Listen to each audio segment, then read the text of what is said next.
నందిగిరి గ్రామం మధ్యలో ఒక పాత ఇల్లు ఉండేది. ఆ ఇల్లు నర్సింహులుగారిది. ఆయన జీవితం సాధారణంగానే ఉన్నా విలువలు మాత్రం చాలా గొప్పగా ఉండేవి. ఆ ఇంటినుంచే ఇద్దరు అక్కాచెల్లెళ్ల కథ మొదలైంది. లక్ష్మి మరియు కవిత. లక్ష్మి శాంతం, సహనం, దయలతో నిండిన సంస్కారాల ప్రతిరూపం. కవిత మాత్రం అందం, తెలివి ఉన్నా అహంకారంతో నిండిపోయింది. చిన్నప్పటి నుండి ఇద్దరూ చాలా స్నేహంగా పెరిగారు. కలిసే తినడం, నవ్వుకోవడం, కలలు కనడం. కాని కాలం గరుస్తూ ఉండగా కవిత మనసులో అసూయ పెరుగుతూ వచ్చింది. గ్రామంలో అందరూ లక్ష్మీని పొగిడేవారు. లక్ష్మి అంటే దేవతలాంటిది అని చెప్పిన ప్రతి మాట కవితకు బాధగా అనిపించేది.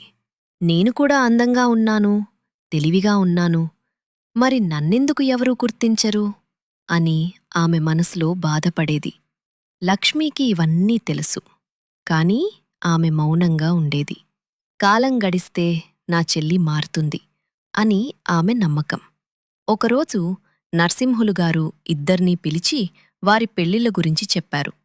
లక్ష్మీకి సురేష్ అనే కష్టపడే రైతు సంబంధం వచ్చింది.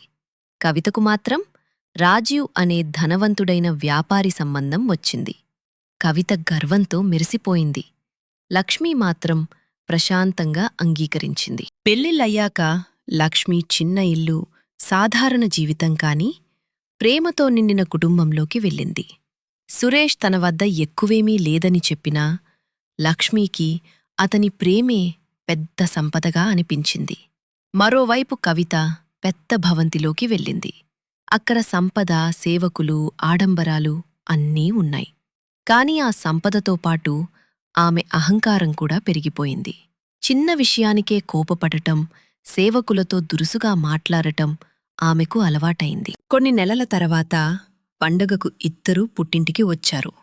లక్ష్మి సాధారణంగా కనిపించినా ముఖంలో ప్రశాంతత మెరిసింది. కవిత మాత్రం చాలా ఆడంబరంగా అలంకరించుకుని వచ్చింది. గ్రామస్తుల ముందే కవిత తన అక్కను వెక్కిరించింది. నీ భర్త నీకు సరైన జీవితమిస్తున్నాడా అని అడిగింది. ఆ మాటలు లక్ష్మీని నొప్పించాయి. కాని ఆమె ఏమీ అనలేదు. సాయంత్రానికి ఇద్దరూ తమ తమ ఇళ్లకు వెళ్ళిపోయారు. రోజులు గడుస్తూ పోయాయి.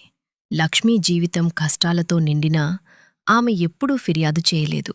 సురేష్ ఒక్కసారి నిన్ను సుఖంగా ఉంచలేకపోతున్నాను అని బాధపడగా తర్వాత ఏమీ జరిగిందో తెలుసుకోవాలంటే తదుపరి భాగం కోసం వేచి ఉండండి మరియు సబ్స్క్రైబ్ చేయండి.